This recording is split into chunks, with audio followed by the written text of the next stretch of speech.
Bom, pessoal, quanto ao tema trabalhar em empresa no exterior, né, são basicamente dois pontos que eu vou tratar separadamente. O primeiro é um contrato que geralmente existe entre empresas aeroespaciais e os departamentos de defesa dos seus respectivos países, que dificulta um pouco, né, a contratação de estrangeiros com visas de trabalho comum.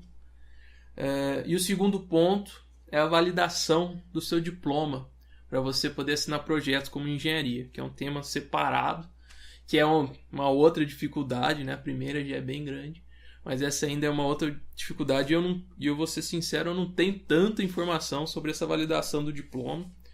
Perguntei para alguns amigos meus e talvez eu faça outro vídeo complementando o que eu vou falar aqui hoje.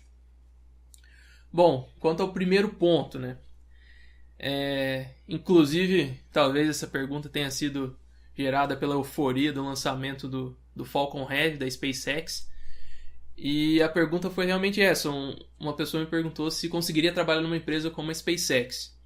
E a resposta é sim, né, mas não é simples.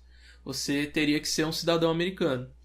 Segundo as próprias palavras do Elon Musk, foi perguntado isso para ele em uma palestra dele. Ele disse que, por se tratar de uma empresa que tem contratos com o Departamento de Defesa, e mais especificamente nos Estados Unidos, praticamente todas as empresas aeroespaciais, Boeing, Lockheed Martin, todas essas outras aí, elas geralmente têm contrato com o Departamento de Defesa e é exigido a cidadania americana, por se tratar de questões, né, informações sensíveis, informações de segurança nacional.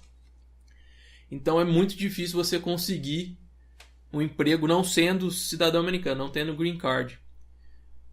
Você precisaria de uma permissão do secretário de defesa ou secretário de Estado americano. Então é uma coisa um pouco complicada de se conseguir para trabalhar numa empresa aeroespacial nos Estados Unidos.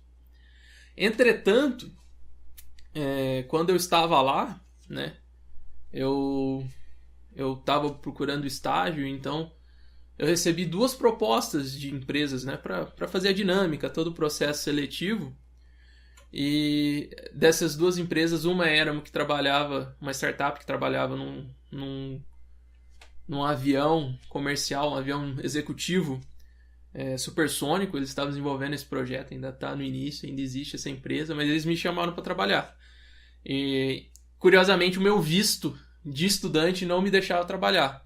Mas nesse caso não teve o problema, acredito eu, ou teria esse problema e não foi identificado até o momento.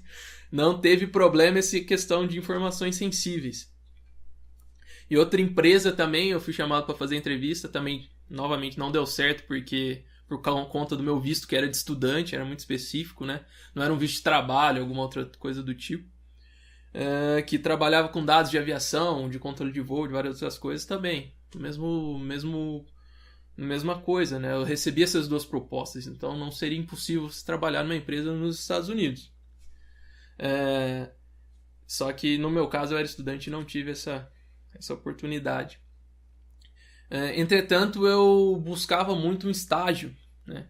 Inclusive foi o meu objetivo inicial quando eu fui para Ciências Sem Fronteiras. Eu falei, não, eu quero fazer estágio na Boeing. Que eu já tinha trabalhado com a Boeing e tudo. E a Boeing teve uma época que fomentou bastante. Acho que era mais ou menos na época que eles estavam querendo vender o F-18 para o Brasil.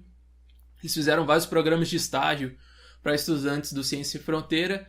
E, curiosamente, no meu ano eles cancelaram esse programa de estágio. Eu tive que entrar no programa de estágio regular, né? Na seleção de estágio regular, junto com todos os outros candidatos americanos, tudo.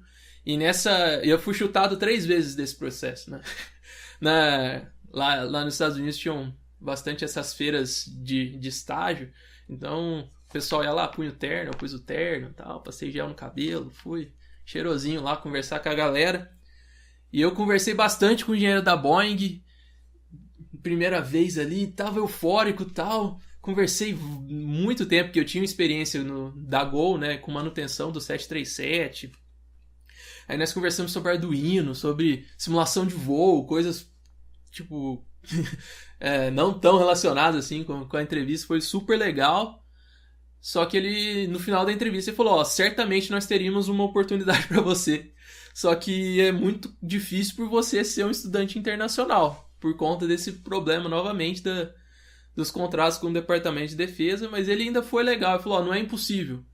Continua tentando, se cadastra no site, manda e-mail, continue indo nas coisas que talvez você consiga, né?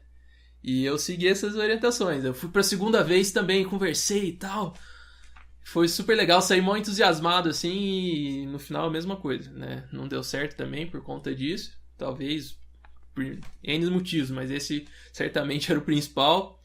Aí na terceira vez eu fui em outra, tipo, era bem longe da faculdade, eu fui em outra coisa de estágios, assim, outra feira de estágios, eu fui lá, cheguei felizão. Esse foi mais sincero, esse engenheiro da Boeing, ele falou, não, por que você tá tentando? Você não pode ser contratado pro estágio de verão na Boeing por conta de você ser estrangeiro, né? Então, terminou assim minha história com a Boeing. Felizmente eu ganhei, não saí de mãos abanando, eu ganhei um porta-lata da Boeing nessa última vez, que o cara foi extremamente sincero comigo, a conversa durou 30 segundos, mas eu ganhei um porta-latas da Boeing. E pra você ter uma ideia de quão sério é isso, né? Eu tentei fazer uma visita técnica com um professor meu enquanto estava lá nos Estados Unidos. E a visita técnica seria num simulador de voo do F-15, que é um caça, né? Super legal, um dos melhores caças que eu conheço, assim. E eu tava louco pra fazer essa visita técnica, a Boeing não deixou o estudante internacional entrar. Pra vocês terem uma ideia de quão sério é isso, né? E também, então, pouca gente conseguiu. Eu desconheço quem conseguiu estágio em empresas aeroespaciais americanas, né? Estágio de verão ou alguma outra coisa do tipo, sem ser cidadão americano. Mas não necessariamente, né? Você precisa bater cartão na área 51 lá para você trabalhar com coisas aeroespaciais no exterior, né? O exemplo que eu dou é o meu. Eu fiz um estágio remunerado, não remunerado, né? E com um professor que ele tinha um laboratório que tinha contratos com a NASA, né? A NASA ainda caía nessa coisa de estudante internacional, não poder, tal, estágio de verão.